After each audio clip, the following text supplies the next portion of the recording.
Riverview Children's Foundation exists to rescue, protect and empower children from some of the poorest countries around the world.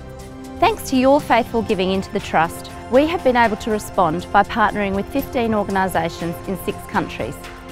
In Thailand, the Urban Neighbours of Hope are run by an incredibly dedicated couple, Ash and Angie Barker, who live and work in the Klong Toy slum.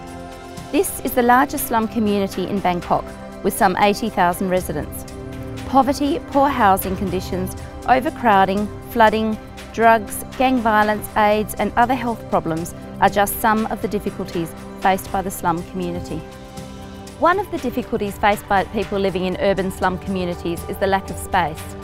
The houses are packed tightly together with tiny laneways a few feet wide as the only public space.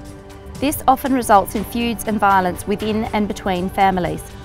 The lack of space, coupled with the intense heat and lack of resources, contributes to the high incidence of drug use among the young people.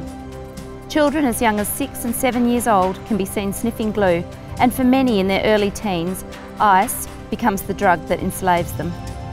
While UNO are committed to helping those already struggling with a drug addiction, they are also committed to preventative programs and have tried and continue to try different methods.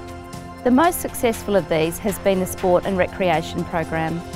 There are a number of youth groups scattered throughout the slums which aim to encourage young people in the areas of camping, music and creative arts.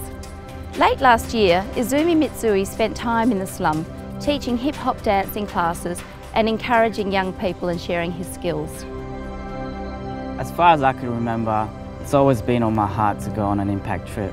And in 2010, I had an incredible opportunity to go over with the Creative Ministries team to Klong Toy in Bangkok. And while I was over there, I was able to teach the kids hip-hop and break dance. And the amazing thing about that was I was able to communicate and relate to those kids through my movements and not necessarily by the use of words. Those kids picked it up so well and they took to it so well that we were able to start a scholarship program for those kids where they can go into the cities and go and take and enhance their skills. And to this very day, they've formed a crew and they've been hired for shows and events around the place where they can make an honest living without turning to drugs or prostitution or any of the gang violence that goes on. The UNO crew and the people in the community have just become part of my family, and I'm really looking forward to going back and just to do service, to serve them and just to love them and be able to just grow with them together. So thank you.